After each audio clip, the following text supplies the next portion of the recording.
man. Feeling well, man. What's your name? My name is Cardi Cornish. And you a legend? I'm a legend. You're a legend here in Baltimore City. Where we at right now? We live in the 17, Pennsylvania Avenue. The legendary Pennsylvania Avenue. Man, the last time I saw you here, you were doing something just across the street here. What were you doing? Oh, yeah, I had some food left over from an event. We brung it out and fed a couple of people, man. Why you do that? Nice soul food. Why you do that? Man, the love that God has shown me in Christ, man, it overflows. That's how it overflows.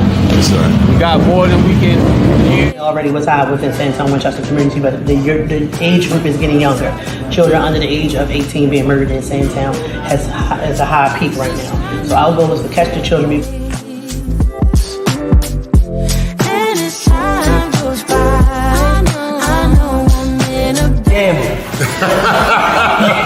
You going hard, man. You going hard on that man today. So what do you think, Mr. Mayor? You got manufacturing right here, helping our young people despite all of the challenges in the city of Baltimore, right here on North Avenue. No, it's really about the growth. Just knowing where, being there when they were down in Port Covington and seeing how far it's grown. Like you said earlier, like getting the sorbet, you know, where we got the sorbet at the beginning, but now being able to, when I'm at Canada Yards, get it, or anytime I'm down at Harbor Place to get it, and folks to not even know, but they gonna know now that like this is coming from young people in West Baltimore, right there in West Baltimore on North Avenue, where they think nothing great comes from, but they can see it in what the young people do.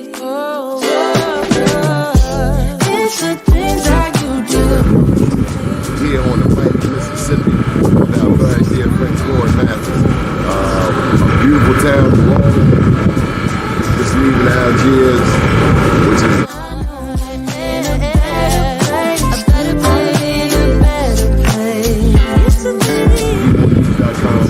an update 10 years since Katrina. The news.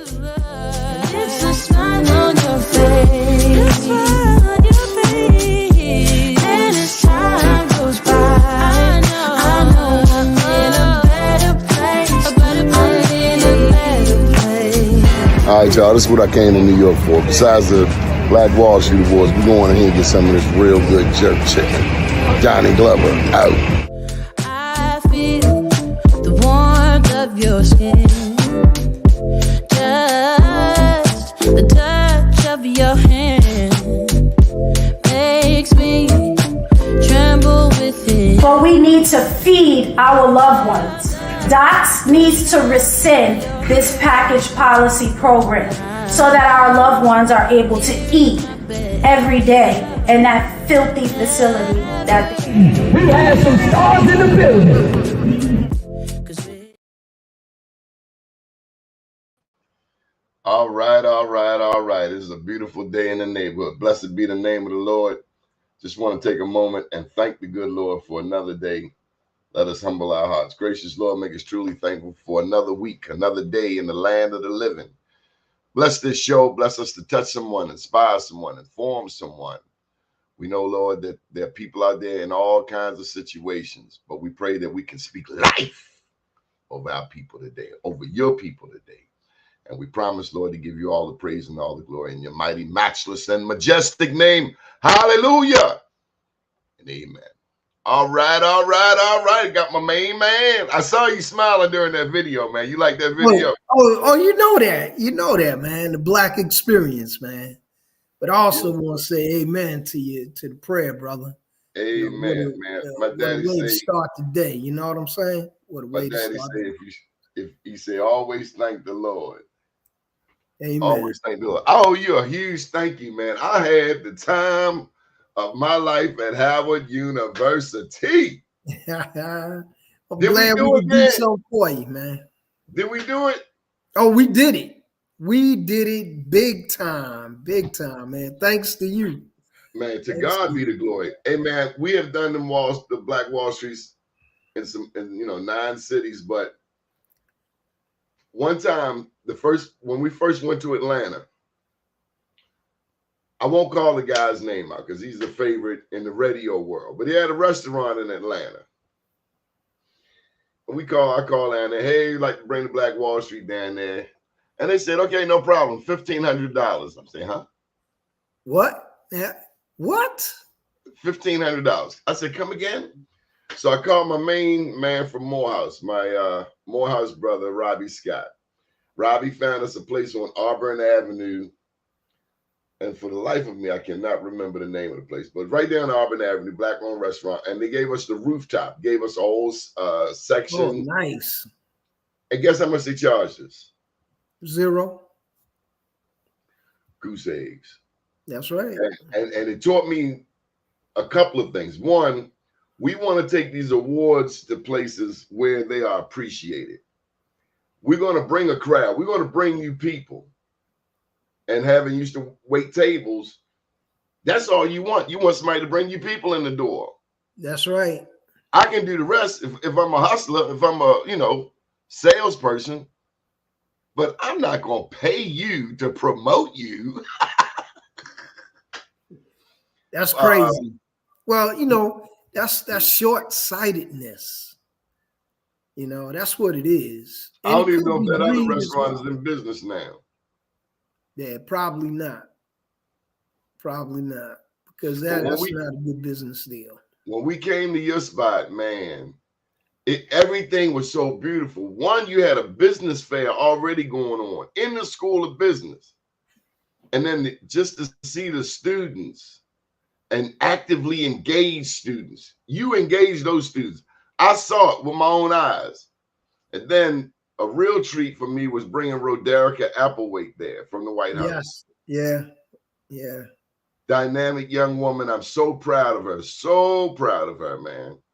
She is the director of Black media. And so what more could we do to better connect our young people to the White House? That's right. Whatever your politics are, there's a direct connect. You can work at the White House. That's right. You know how many Washingtonians I asked, have you ever been inside the White House? They're like, nope. Oh, no, man. And it's right here. It's right here. And they never took advantage of it. One of my big brothers, back when Obama was president, he said this to me in 2010. He said, it's 2010, he got elected 08. He said, so let me get this right. You got a black president right down the street and you're not going to go down there and see him. Right. You remember on the Flintstones when Fred would shrink and shrink and shrink? I felt that big. I got on my horse, got on my phone, got on my email, and I've been there about 6 times since then. Oh yeah, all it takes is a couple phone calls to find out how to get there. They do. I mean, even my kids have been to the White House. I mean, you got to expose people to this, man. I expose my family to it. I mean, it's not that difficult, but if you never venture out, if you never ask questions, you'll never get there. So it's up to you. So let's go into your title first of all. Carl Brown, friend, brother, man of his word, but also a believer in our people, a believer in something that's very important to me as an entrepreneur and as the son of 2 entrepreneurs. You nurture entrepreneurs of all ages at the Washington, D.C. Small Business Development Center. Tell us your title. State Director. I'm the State Director for the D.C. Small Business Development Center at Howard University, right on the campus, in the School of Business, And let me get this right. You Omega? No, I'm a Kappa, brother. I'm a Kappa. That's hence the red shirt, man. My bad. How does it feel to work amidst? I could work there. The energy. It reminds me like when I go to New York City, your hometown. I love New York. I gotta go there every 6 months at least. It's kind of like charging my phone. I gotta plug it in. I gotta plug in and get that energy. Going across the GW and looking over and seeing that whole island. I'm like a little kid, man. I'm like a kid in the candy store when I cross that GW and I see the whole island. it gets you fired up, man. You know, it really does. It's an inspiration, but more so talking to people. Now I'm gonna tell you, man.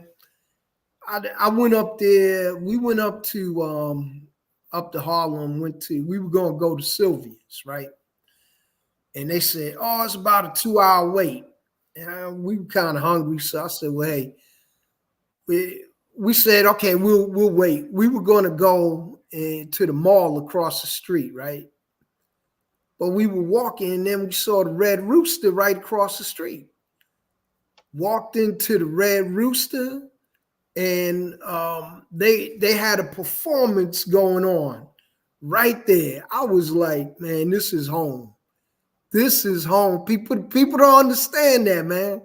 They were in there live. They were singing. I mean, it was beautiful, man. It was beautiful.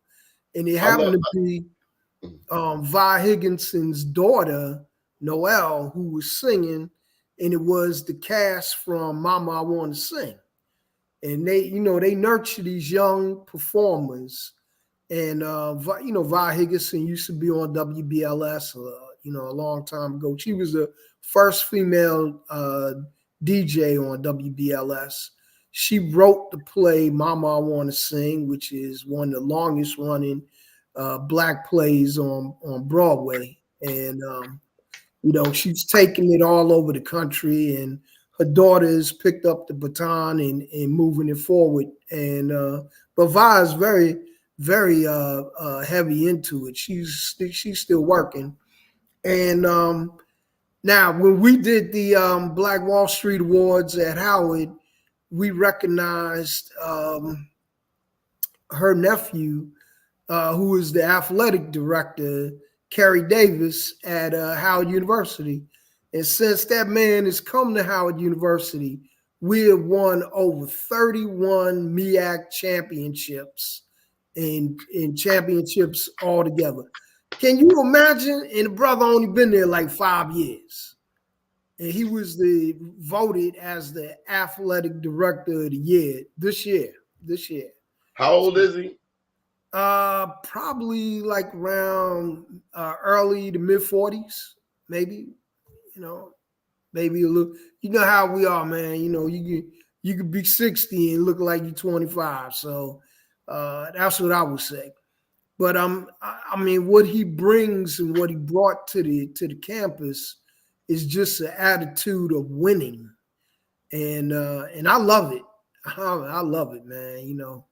So, and then he's brought some really good coaches too. So I mean, it's great. But it's all about the students, and like you said, they bring a lot of energy, and they're looking for nurturing and coaching and counseling and mentoring. That's what they're looking for. In addition to all that education they get every day in the classroom. So it's real easy to work there, and you can find your purpose in life working with students. I'm telling you, it's amazing. I'm posting a story now about an honoree from Morgan that we honored on Juneteenth. Her name is Miss Peaches. And if I'm not mistaken, she was a cleaning lady. Oh, okay. But she was a cleaning lady inside the School of Global Journalism. Mm-hmm. And she went on to get her own show. She says she found her purpose, and this blew my mind. She found her purpose in counseling students. Students going through some tough times. She has a sensitivity to trauma. She wrote in her story about being in the military. She talked about some years where she experienced darkness of substance abuse.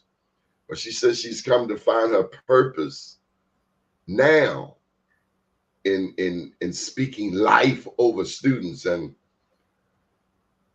I know being in college, I love being in college. I'm finishing up my master's now, but sometimes life happens.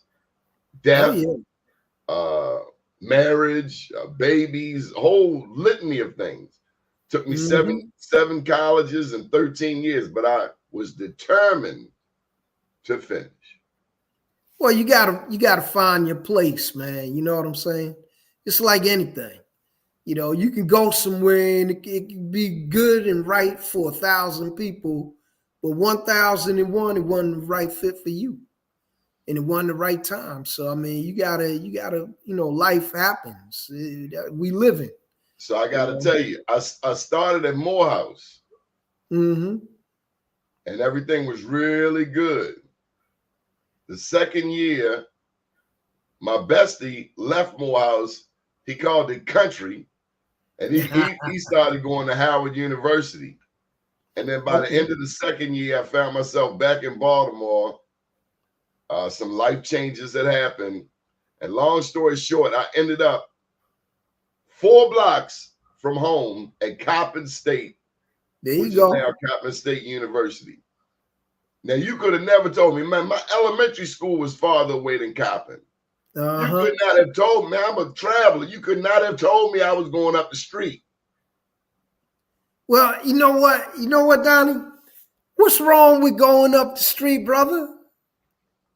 I came to find out that there was nothing wrong. As a matter of fact, I got my life 4 blocks up the street. There you go. That's what I'm started talking media, about, man. and Wednesday, I'm celebrating my 30th year as a journalist. Right up the street at Coppin State. Right up the street. Right up the street. And I got to put a shout out for the Ronald E. McNair Post-Baccalaureate Achievement Program, because it gave me the challenge I needed. Yeah, but tell the audience who Ronald McNair is. Ronald E. McNair is the first black astronaut. Went to the moon, got blown up. Going That's right. Yeah. Unfortunately, but yeah, he's an astronaut. Yeah, definitely. So, yeah, growing up in Jamaica, Queens, they had York College right up the street from my house. York College, 4-year institution, right up the street. Take the bus. I got a question. I always wanted to ask you cats from Queens this. Yeah. Who's the best rapper out of Queens? Oh, man, that's hard, bro, because there's so many of them. Okay. Here's another question. Why didn't you go into rap? Oh, I was before that time, brother. Oh, okay. You see, I was a DJ. All right. I wasn't a rapper. Okay. So I did the DJ, and I did the music, man. I didn't do the rapping. I left that up to other cats, man, because I mean it's like poetry. I mean, how people put words together that they tell a story. And you got to remember something too. When I was out there, and I'm talking like 76, 77, 78, 80. When I went to Howard in 79, I was on WHBC, the student radio station. I was DJing there. But and that's because I had all the records. I'd go home on the weekend, pick up all the records, bring them down here, and they didn't have them down here. They wasn't playing what they was playing in New York down here. So I was bringing new stuff. I gotta ask you. Yeah. What do you think of go-go? Well, I like go-go. I like some go-go. It's like rap. It's germane to New York. Go-go's germane to DC. And it had to like kind of grow on me. Because when I first got down here, it was Junkyard Boys, the EU, and all of them. And I had to put my ego aside. You see, that I'm gonna be real with you, Donnie. I had to put my ego aside to listen to other rap music that wasn't coming out of New York too. Because you were biased. I mean, I was extremely biased. But let me also tell you. Once you go to a go-go joint, once you go to a go-go concert, you're never the same. Yeah, I mean, I love it, and it's the music of the people. But here you go. Coming out of New York, I didn't like nobody else's rap, but what I was listening to in New York was not what was played on the radio. Yeah, you had street music. Yeah, it was all about uplifting, going to school, getting a good job, taking care of your family. It was uplifting. It wasn't, I'm going to kill everybody on the block. I'm going to blow up this. I'm going to kill that. I'm going to twerk this. To me, that's garbage, man. We were listening to really powerful, uplifting music, and that music never made it to the radio. It was disappointing to hear Sugar Hill Gang, to be honest with you. What? Yeah, it was disappointing to hear that, man. Because if you could have heard what I was listening to growing up and how positive that was to this junk, I like hot butter on my breakfast toast. I mean, no, man.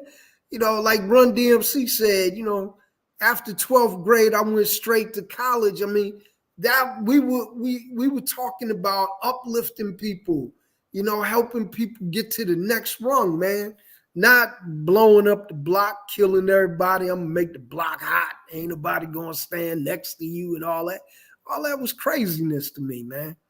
I mean, we did, we like I think it was LL said, I'm driving the caddy while you fixing the Ford. I mean, there was that braggadocious rap too, but it was all positive. And then remember, you couldn't say cuss words on the radio. Now you could say and do anything on the radio, which is crazy to me. But back then everything was PG rated. So as you talk about that, and we're going to get into the business, but as you talk about media, one thing that we didn't have back then that we have today is social media. Yeah. Mm-hmm. When I see grown women in G-strings, butt naked on Facebook. All day, every day. Facebook, Instagram, TikTok. I mean, it's just crazy. Like, baby, put some clothes on.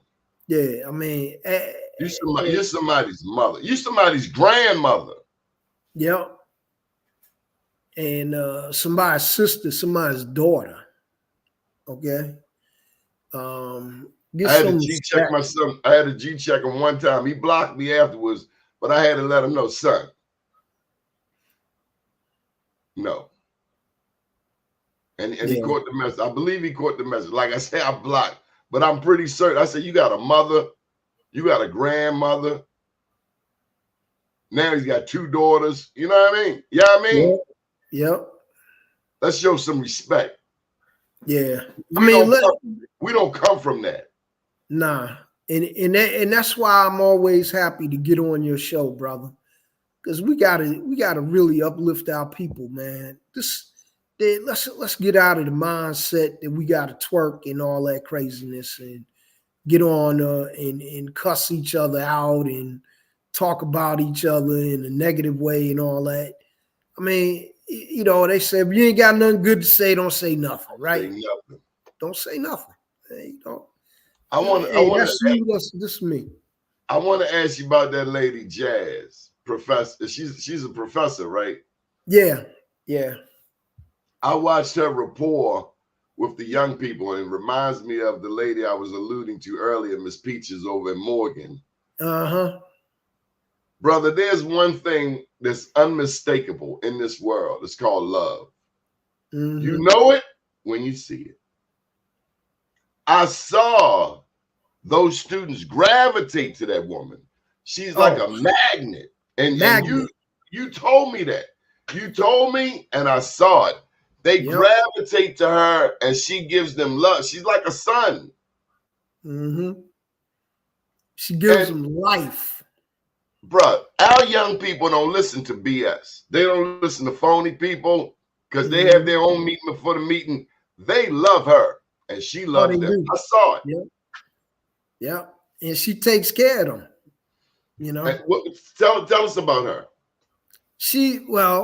One of my homegirls from Jamaica, Queens, brother. you know, but she was a Howard student going back home. She was at Howard, you know, years after me. But during that whole hip hop thing, when things were really popping and starting to pop, and she was able to insert herself into that life and meet a lot of people and work with a lot of folks and do a lot of great things in the hip hop genre. And then she brings all of that into the classroom, you know. And she also, you know, heightens the awareness of how to be better.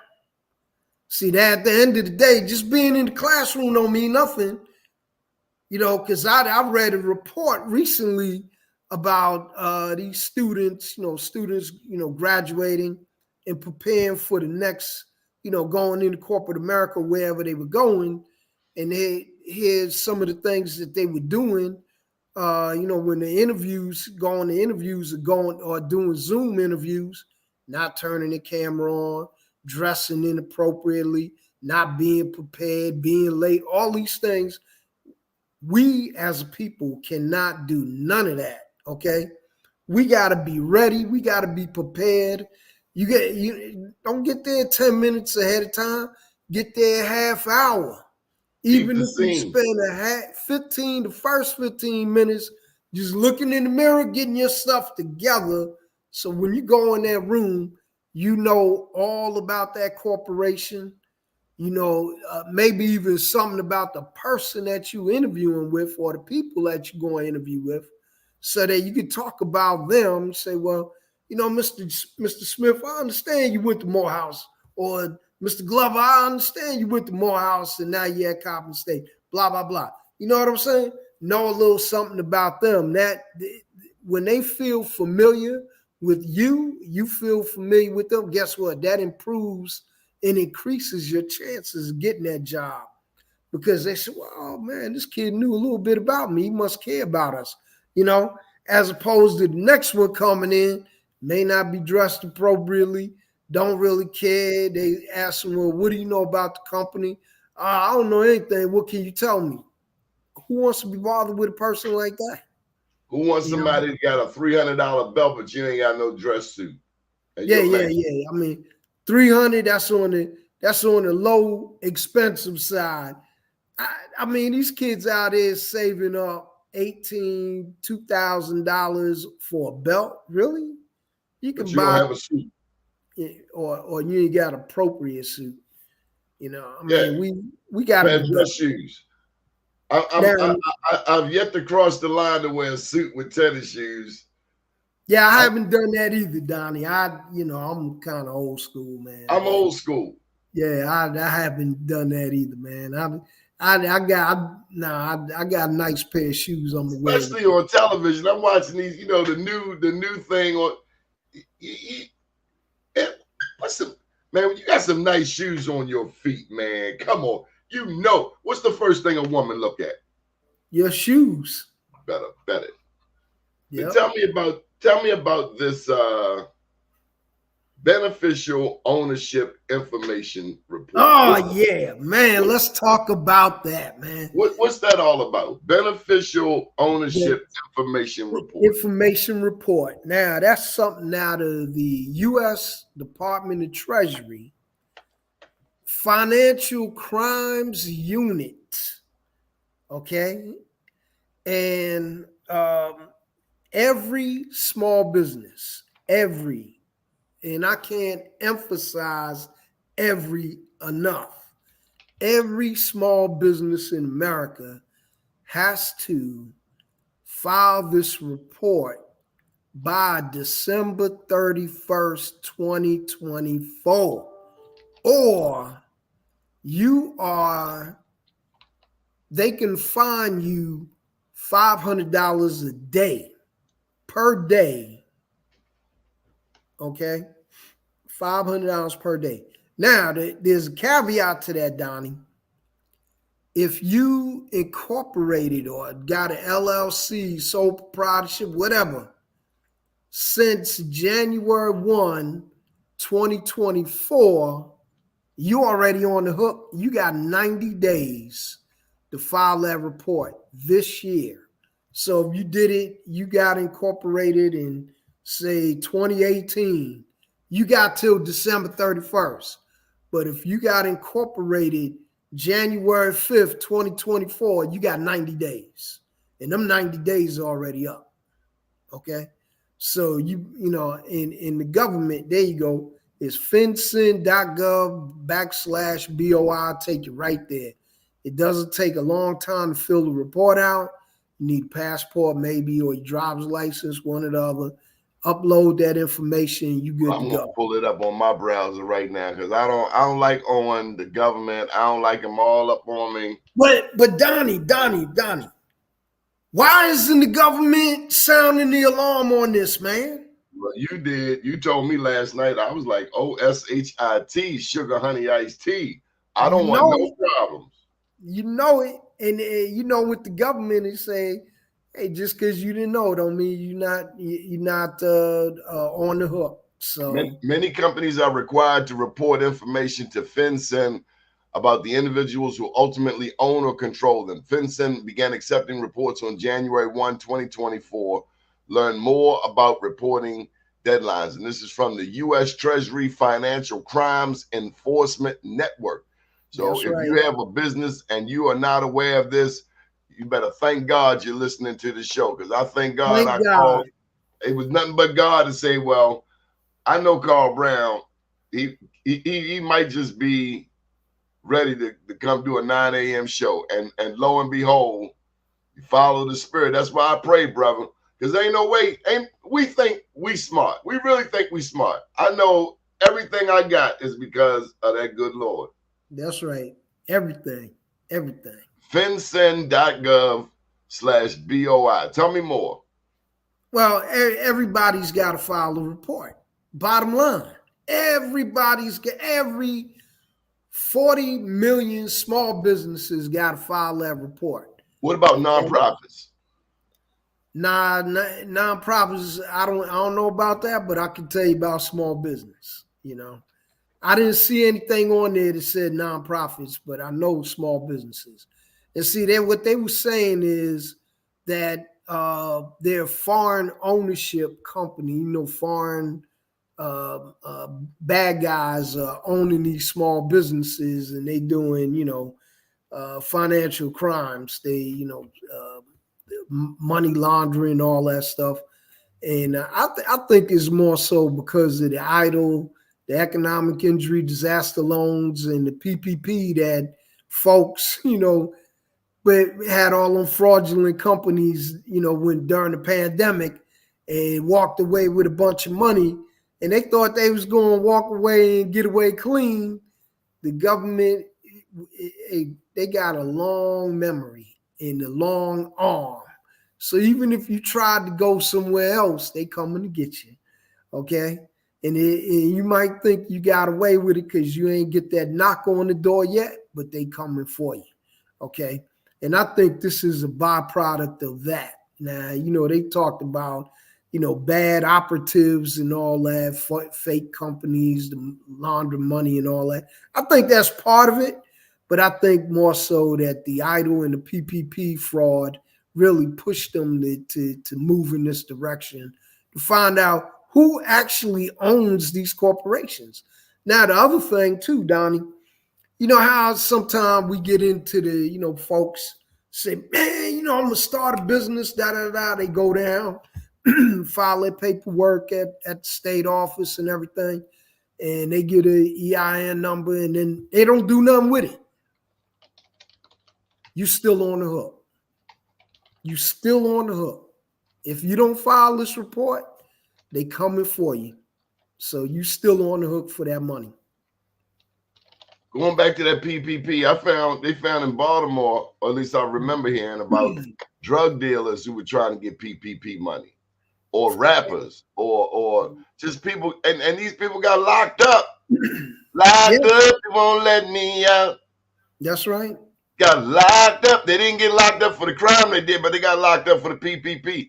And the federal prosecutor over here, I think the same one that was chasing Marilyn Mosby, they had a whole team of people clocking these people. Yes, and it ain't over. It's not over. So I mean, people who say, "Well, I got this money in 2022, whatever." Nah, you still on the hook. 21, 22, you still on the hook. They gonna come and get you. You might be working somewhere else and moved on with your life and all that. They coming for you. So Mike Randolph down in Florida, he says small black business will be impacted the most. That's why they ought to listen to this show right here on Black USA. Right. I mean, well, I wouldn't say that. I would say all small business, because I did a show and the host asked me, he said, "But Carl, when do you think people are going to find out about the BOI?" I said, when they start finding folks. When they start issuing them fines, then you're going to hear that loud cry from California to Baltimore. You know what I'm saying? Because people are not paying attention right now, and the government is not doing a whole campaign on this to say, "Hey, it's here now." Because if you filed in 24 already, you already 90 days after you file, you on the hook. So it's here now, and the deadline to file if before 24 is 12/31/24. The government's not saying nothing about that, and they could easily, U.S. Treasury got all the money. They could easily be out here doing a campaign. They could easily be giving you some money to do run an advertisement on your show so that black businesses are not impacted, all that. You know what I'm saying? So I don't even understand why this thing is not a thing and is not out here being broadcasted every day. Because I was in a room full of small business owners last week, and I asked them, who has heard about the BOI? One hand went up. Maybe it was 50, 60 businesses in the room. One hand. Do you know Ron Busby? Absolutely. So we need to, I'm gonna, if with your blessing, I'd like you to join me on a campaign. Yeah. And slowly but surely, maybe we'll put together a document, and I'll send it around and keep sending it around. And I'll have you at the top, because you are the Pied Piper. And maybe we can get some other people to sign on to help spread this word, because you're right. The Treasury, which has a lot of money, trillions of dollars. Why are you not telling us? And why are you not telling us? It could impact black businesses more, but we can't use that as an excuse. We got to file a daggone report. I done already started mine. BOIE filing. Yep. It ain't that difficult, but at the end of the day, it's going to save you a whole lot of money. How'd you learn about it? Because I'm the state director of the SBDC, man. We talk about these things. And our services are free, Donnie. We talk about these things. So look, tell them what you do. I'm gonna fill up my coffee. Tell them what the SBD. Okay, here you go. So we do confidential counseling, and it's free. Our counselors have advanced degrees in the small business owners. Confidential counseling. In all SBDCs, we are located in every state: Guam, Puerto Rico, American Samoa, U.S. Virgin Islands. We are there, and the Marianas Islands. So all 50 states and the territories, okay? Just go to Americas with an S, americassbdc.org, and you can find your local office, because we all are servicing our respective states. So I'm in the District of Columbia. In addition to confidential counseling, we do loan package review. We do business reports. And why do we do business reports? Or I call them intelligence reports. Well, large businesses do these business reports. What are the trends in the industry? That's one thing. What are the demographics of the area that I'm looking to put a business or that my business is already in? What are some of the things that's going on in my industry? How is banking affecting my industry? All of these things come in the report. You can get it. And our reports are free, okay? We do a lot of conferences, workshops, and webinars. SBDCs around the country. If you go to my LinkedIn profile, Carl Brown's, CCA, because I'm a contract compliance administrator. You can find me on LinkedIn. You can see all of our posts about our workshops, about our webinars, and other SBDCs. I post their stuff as well. We also have a marketplace. It's like an Etsy or Amazon, but we don't charge for our clients that are on our marketplace. So we allow students from Howard University, faculty, staff from Howard University, alumni of Howard University, and of course, small business owners in Washington, D.C. on our marketplace. But, we use it as a training tool. So that's why we don't charge. So we do webinars on e-commerce, cybersecurity, all those things to protect you, your products. We do product placement, webinars, all of those things. And it's free. Copyright. All of that is free. Copyrights, trademarks. Oh, yeah. We have a patent and trademark resource center right there on the campus of Howard University. You see this stuff nonchalantly, man. It makes me wonder, like, does Morgan School of Business have one? Does Coppin have one? Coppin got a new college of business. Does Morehouse have one? I'm watching y'all and tell them about your show. Yeah, the small business. Well, I was getting ready to talk about it. Okay. So I got the small business report on SiriusXM. Comes on Tuesdays, Thursdays, and Fridays. I'm trying to move Friday to Saturday because I figure more people can hear it on Saturday. But you can always catch us on the rebroadcast on our website. We put them on the website, the Small Business Report.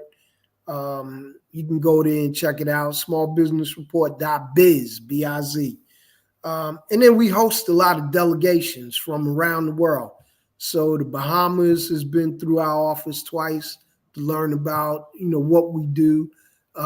Kenya, Zimbabwe, and then we have a lot of Asian delegations coming out of China, all parts of China. I mean, even rural communities come out there and meet with us. And out of Africa, a lot of African nations have come.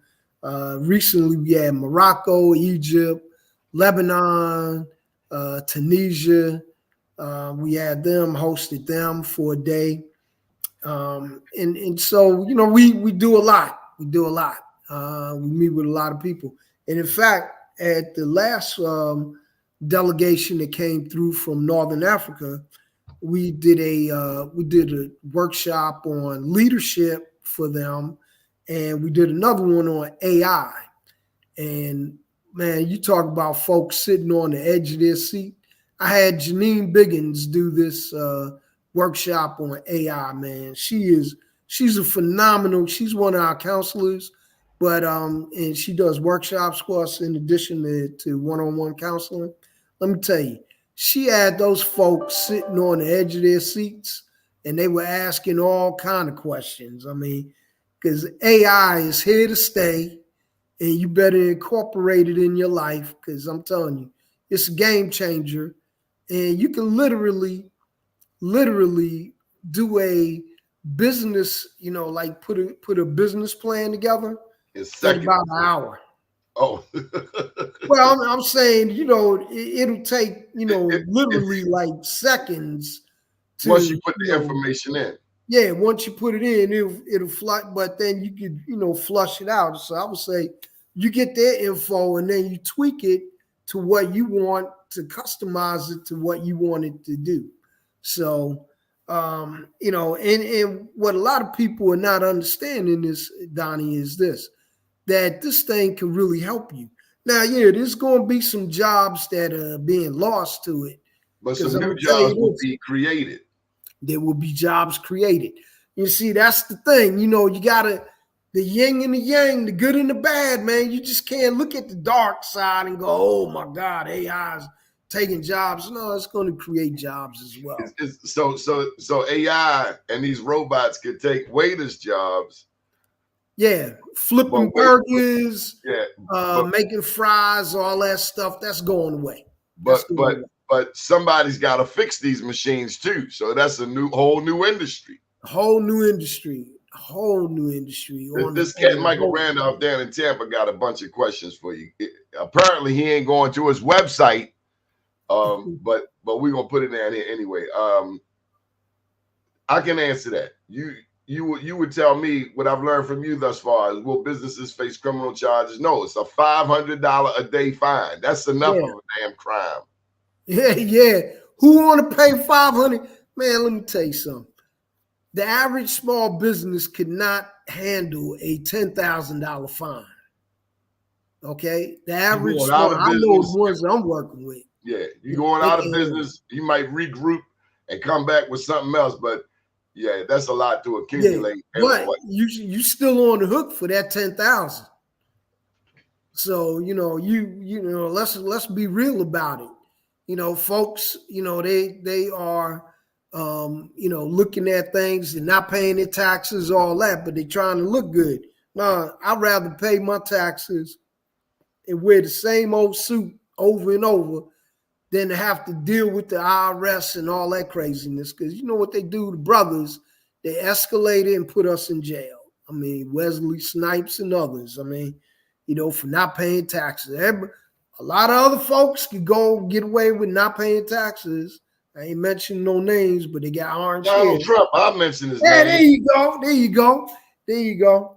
So let me pivot for a second, Donnie. You know, because a lot of people are looking for money, right? And we do this loan package review with our small businesses, but I also meet with investors. You know, whether it's equity, angel, or other investors. And what the common theme that when I talk to them, I say, well, what are you looking for in a company? And let me tell you what they're looking for. And it's not that difficult. They're looking for laser focus. Laser focus. Do you know your industry? Do you know your product line or your service line? Where do you line up in that industry? All right. Your knowledge. What is your knowledge? And how much have you invested in your business? All right. Those are the things that they're looking for. If you're not doing that, then you're not qualifying for their money, because they don't want to hear about, well, I got 4 businesses and we don't. Nah, they ain't trying to hear all that. They ain't trying, even if you're making a little bit of money here and you know, out of them 4. They want to know, and this is what I always ask people, what do you do? And when they get all, you know, flustered and they can't really focus on telling you what they do, then I know it's a problem. You know, and as a small business owner, you should always have your elevator pitch ready to go. I mean, you should practice that thing. If anything, you should practice your elevator pitch. Do you ever have pitch competitions at DCSBDC? Yeah, we do. We do from time to time. I sit in. I've been a judge on a bunch of pitch competitions. And let me tell you, man, these 2 guys came in. They were tailors, right? So before the pitch competition started, you know, I walked up to them and I introduced myself. I'm talking to them. And I said, well, you know, y'all are tailors. Yeah, we're tailors, yeah. So are these your jackets? You know, they had on suit, you know, they had sport jackets, both of them. I said, these your jackets? Nah. I said, okay. Those your shirts? Nah. Okay. Those are your pants? Nah. Your shoes? Nah. I said, so what do y'all do?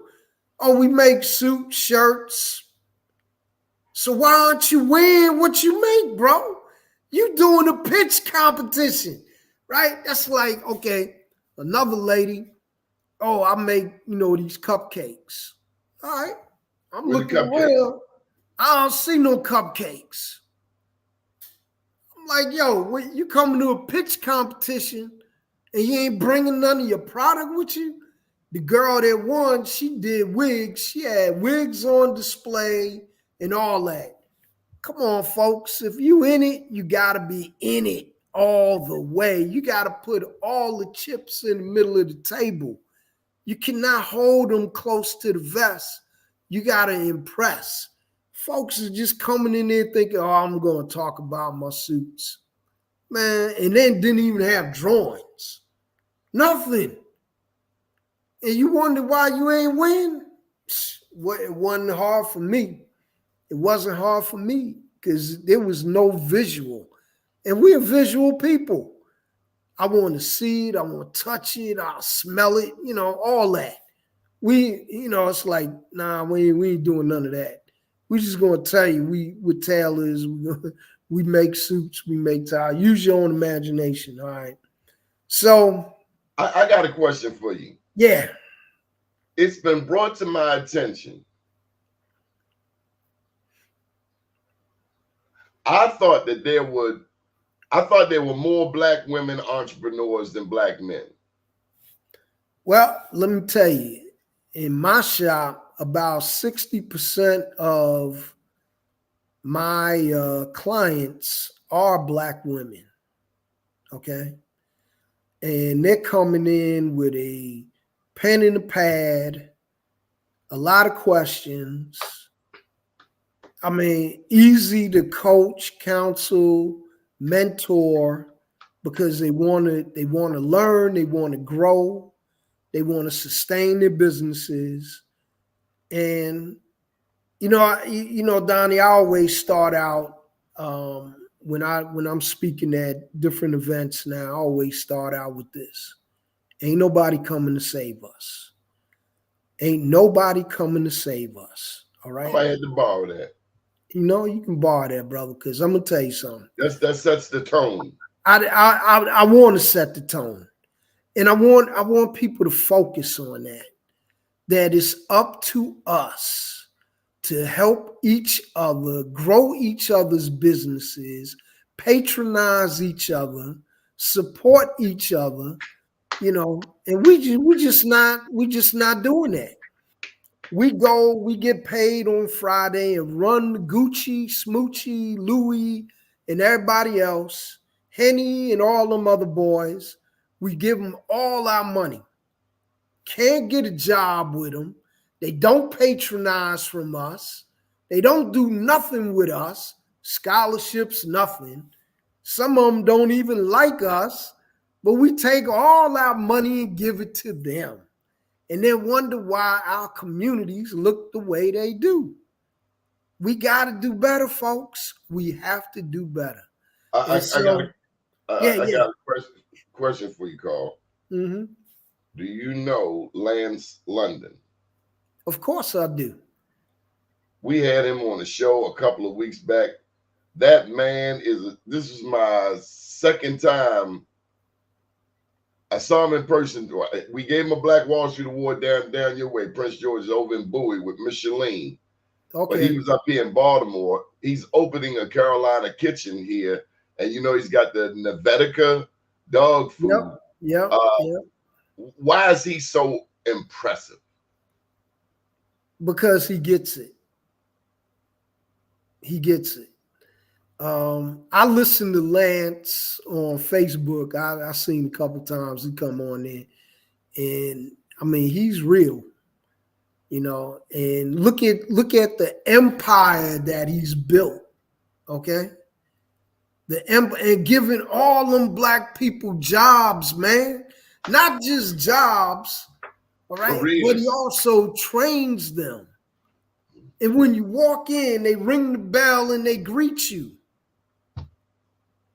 That's what we want. Okay? So I mean, this is and that's leadership. That's not just entrepreneurship.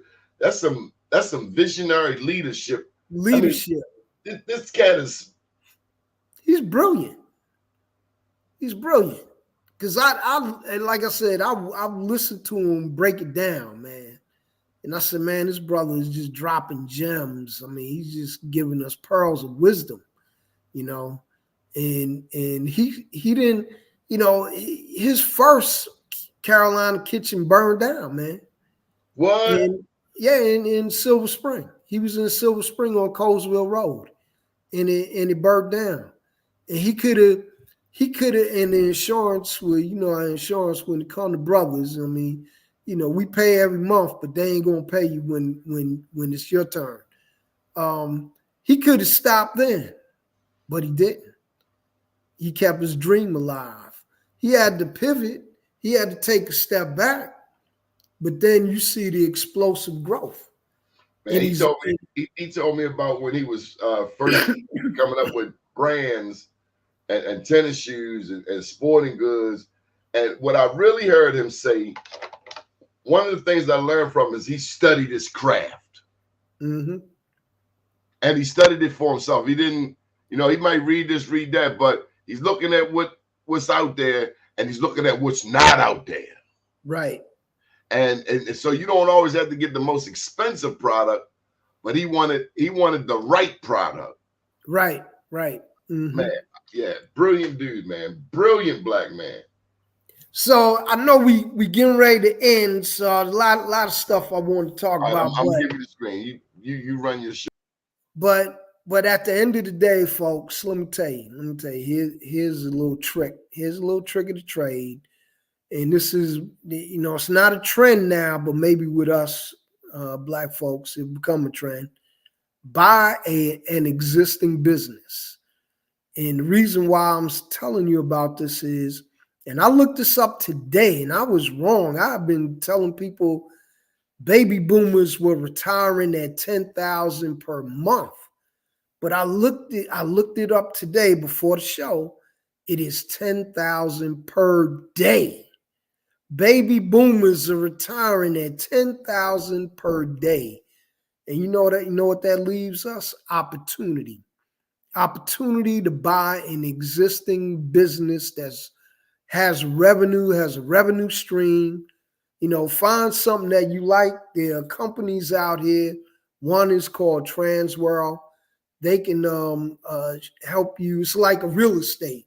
You're looking for a house and you tell them I want a 4-bedroom, whatever. They help you find it. Transworld will help you find a small business. There's another company called bizbuysell.com. Bizbuysell, bizbuysell.com. Bizbuysell.com. You can go on their website. You can put a zip code in on where you want the business to be, or you could just, you know, say, hey, I want to open up an art gallery, blah, blah, blah. They already have them listed.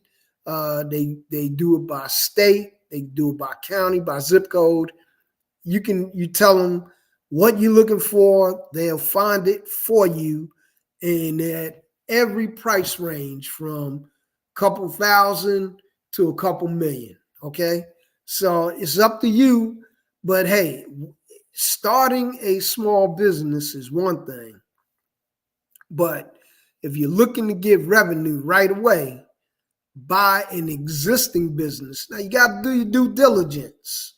You know, is this business really generating $500,000 a year, $250,000 a year, whatever? You got to, you know, do your due diligence. All right, get a lawyer, have them help you get an accountant, have them help you look through the books, make sure everything's copacetic, make sure there aren't any lawsuits against the business that you might inherit. All those things, and then come up with a number, you know, and you can pay it over time, or you can use the 7A program through the SBA with using 5% down. All right, 5% down, and you can get an existing business. And there's some tricks to the trade now. You can keep it going. Call Brown's Accounting Company. And then when people come in, they see, hey, oh, there's Doni in here. Oh yeah, I bought the company. And after a year or two, you do what I would say rebranding. And you take all your existing clients and you ask them for assistance in your rebranding. That's how you will keep all of those clients, because then they feel as though they are part of something. That's the trick of the trade, baby, and that's what we teach you at SBDC. So all over the country. I got one last question for you. Yeah. When did you know you would love this job? Oh, man. Long time ago, Donnie. Let me tell you, as a contract officer, all right, working in the federal government, state and local, and then private industry, as a contract officer, I met literally thousands of businesses. And I can tell who is going to be beneficial to me as a contract officer and who was going to be detrimental and I wasn't going to use them. So all of those things that I learned, I said, I would tell businesses all the time, say, well, hey, your collateral needs to look like this. I would give them like little pointers, and I would always tell them what their rights were, especially when I worked in the government sector, what their rights were as a contract, that someone that submitted a proposal, whether it was IFB or RFP, whatever, that they had a right to go in and find out, to get a debrief, find out where they were in the pricing structure and why they didn't win and all those things. And then sometimes, it's kind of hard to hear, why I didn't win, but it would help you sharpen your pen. It would sharpen your skills so that next time you go in there, you're more prepared and you can win. Yeah. How close were you? How close was your number? We call in the contract world, we call it the competitive range. It's a little box. And those that are too far under, out. Those that are too far over, out. And then we look at the ones in the middle. Because that, in the government say, oh, we take the low bidder. You can't always take the low bidder, because especially when it's like a product, like a truck or something, they can't, if they can't deliver within the time frame you're talking about, that's how you exclude them, because they got to meet all the criteria. They can't just check 2 out of 5 boxes. They got to check all 5, And see, people think that, we're not looking. If we ask you for 5 things, we those are the things that are important to us. And you got to adhere to those 5 things. So, people want to take a shortcut. Well, in the contract world, and especially a black man, I'll tell you, hey, when I was at Verizon, I would stand up in front of an audience, 200 contractors. I'll say, look, as a black man, there might be 1 or 2 other black men in the audience, but I'm going to tell them straight up, as a black man, I only get 1 bite at the apple. I bring you in and you goof up on our project, they're going to fire me before they fire you, okay? So I wasn't confused about who I was and where I was, all right? So, I would tell them all the time, we expect you to perform, and I expect you to perform because I'm bringing you in. I'm putting you under contract, So it wasn't no, maybe we could work it out. No, we ain't working nothing now. You do what the hell I tell you to do, and you do it well, and you will continue to do this. And I made some folks in the DMV millionaires, straight up, because they were always winning my contracts, because it was almost like autopilot, but I never put them on autopilot. Nobody. I don't care if it was Cisco, Nortel, whoever. You ain't going on autopilot. I ain't going to sleep. We ain't going to work. We ain't going to stand over you, because I have project managers to do that. But we're going to make sure you perform. And that's all we're talking about. So when we talk about Black excellence, that's what we got to be talking about. Performing, not talking. I don't want to hear nothing. Just perform. When I went to Carolina Kitchen last Saturday. No, the week ago Saturday, right? And we took my son up there, and we met with a brother that was putting a book out, Don Juan Williams, and we got a signed copy of his book, and it was at the Carolina Kitchen. And then since I was there, you know, I was gonna, of course, I'm gonna patronize Lance's, you know, restaurant. So, and everybody was just, you know, I mean, very professional. They greeted us, you know, hi, how you doing? What would you like? You know, I mean, it's a, you know, tribute that to Lance for training his folks how to talk to people. Because I'm gonna tell you, one of the biggest things going on right now is the customer experience. People walk in the place and what you want. What you want. What you want.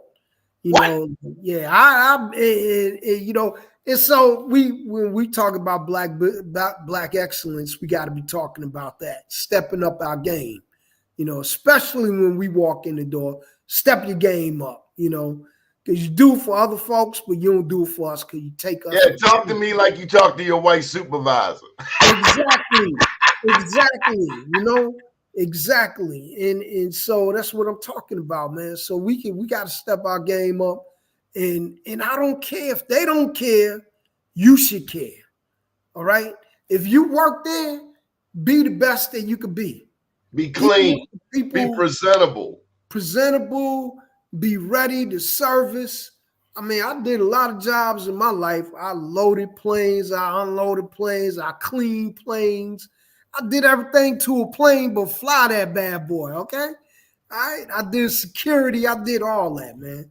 So, you know, it ain't where you start out, it's where you wind up and what you do in between. You know, they talk about that dash, you know, that dash when you were born and when you expire, you know what I'm saying? What did you do? You know, did you feel sorry for yourself? Were you, oh man, I'm a black man, I can't do this? Or did you look for somebody to mentor you out of your condition?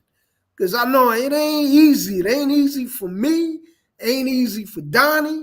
I talked to a multimillionaire friend of mine, and I said to him, I made a mistake. We was having breakfast one day, and I made the mistake, Donnie, and I said, well, I guess your money insulates you from, you know, the racism, that, all that, right?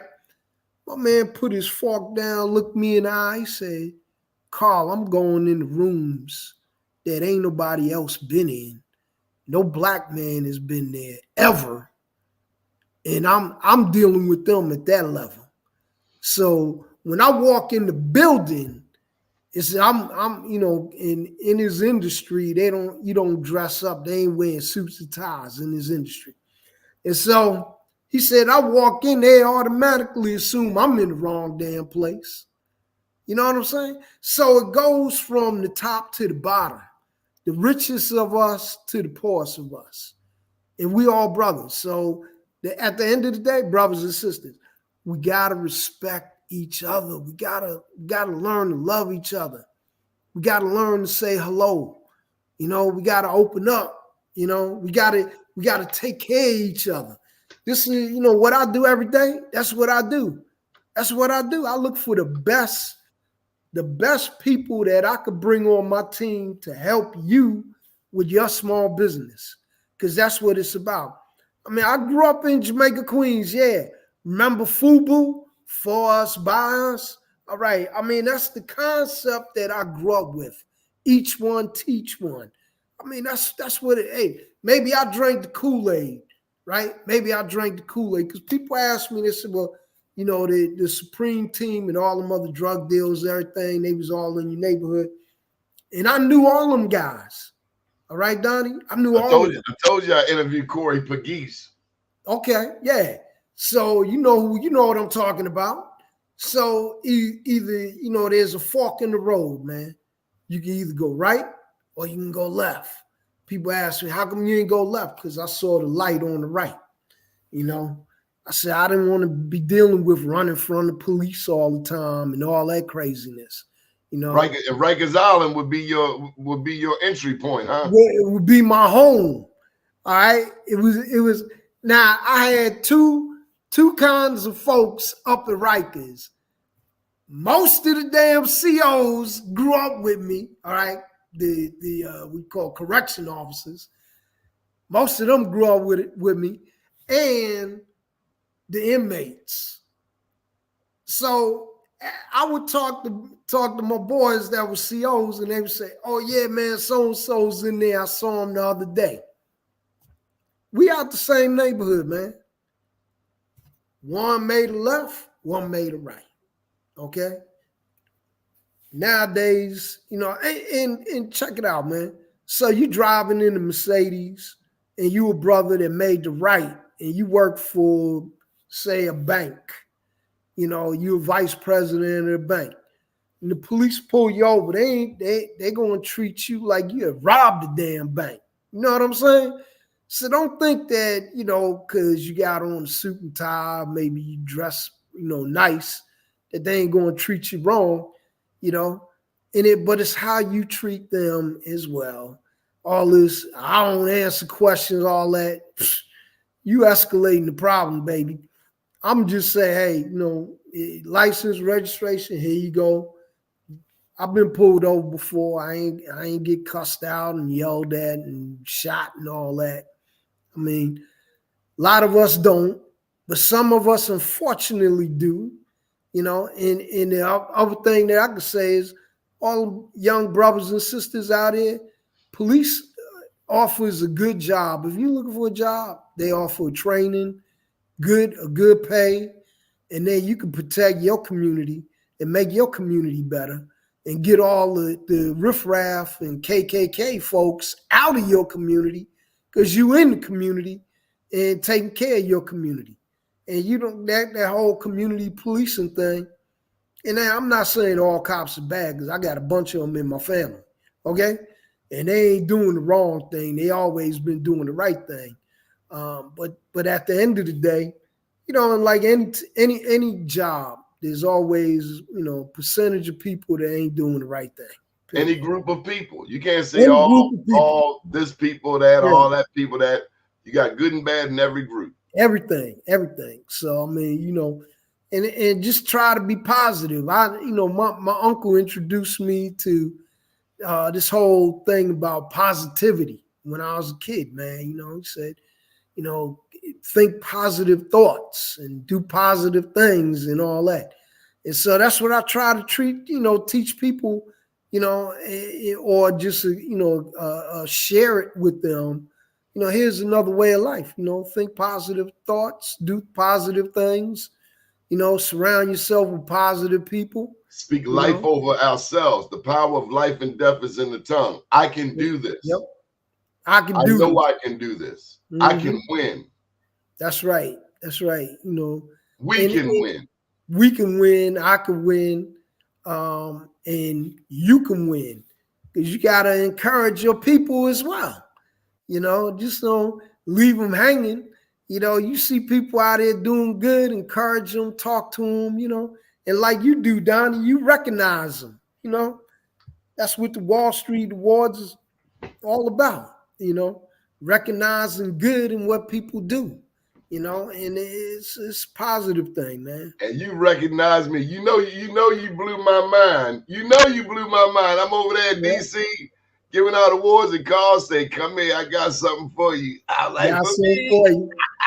Yeah, that's right. You know, because you got to recognize, you know, positivity, man.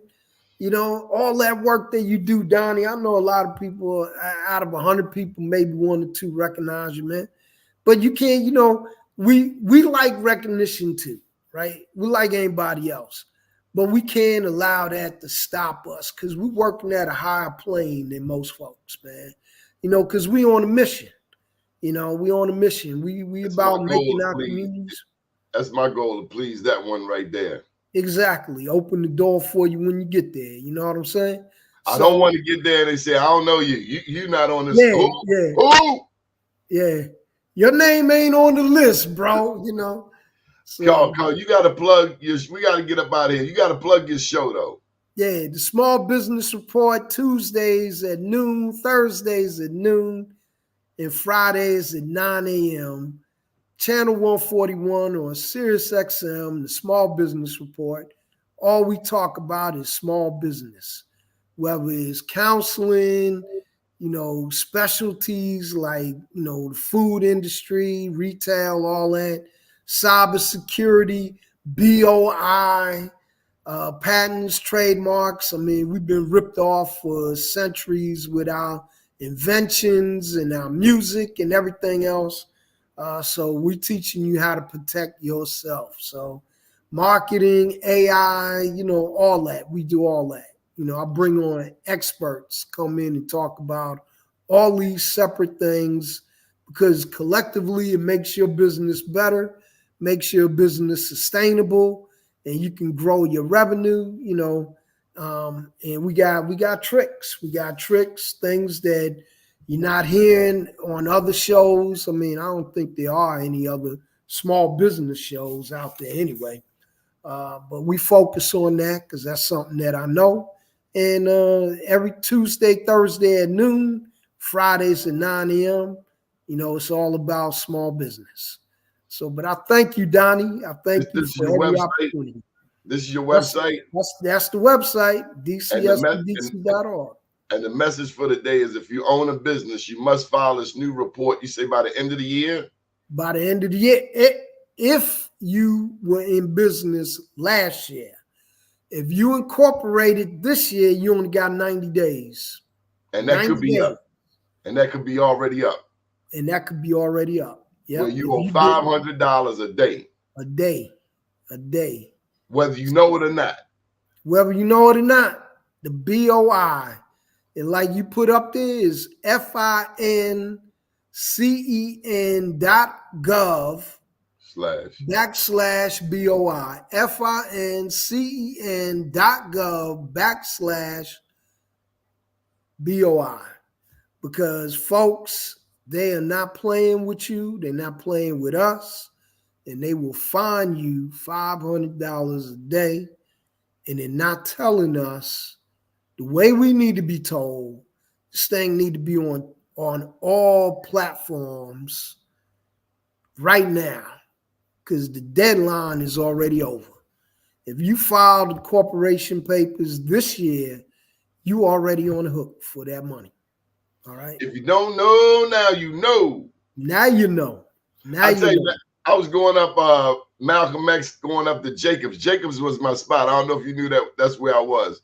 Jacobs around 125th Street. The buffet, they got this jerk chicken in there. And as I'm walking up the street, man, they was playing some Biggie Smalls. This cat had a boom box. It should have been a boom box. It was a big radio. The dude was only this tall. I was like, wow. Yeah. Cranking some Biggie on Malcolm X. Man, well, that's what I used to do, man. I used to do my mixtapes, take them on the train, like Radio Raheem and what's the Do the Right Thing, man. That was me, man. Right, I mean, we used to carry that thing around. You need about 8-10 batteries and that D batteries to work that thing, man. Well, yeah, people would be dancing. They say, man, what song you put on to get the party started? And Love Is the Message was like my number one joint, Anything D-Train as well, So, man, shout out to the grandfathers of hip hop, the legendary Last Poets, Gil Scott-Heron and the Watts Prophets. Oh, yeah.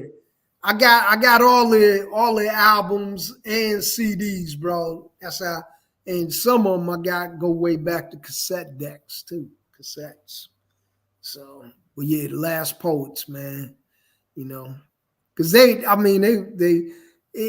lot of people don't know who they are, but they were something else, something else. Yeah, James Brown started rap. I mean, they had somebody else that had even done rap before James, but I forgot who the guy was. But James used to do it all the time on his music. Stevie Wonder wasn't bad. I bet you if someone approached you yesterday to tell you that you would be jamming, you would not believe it ever because you never thought that you would be jamming. You don't remember that, do you? Oh yeah. Master Blast. Yeah. It was hotter than July Blast. this weekend, man. Hotter than July. That's right. That's right. God, we got to get up out here, man. Got to go pay some bills. All right, Donnie. Well, look, man, thank you again. And I look forward to the next time, brother. Yes, sir. Thank you for this very beautiful award, man. Oh, you're welcome, man. Good morning, world.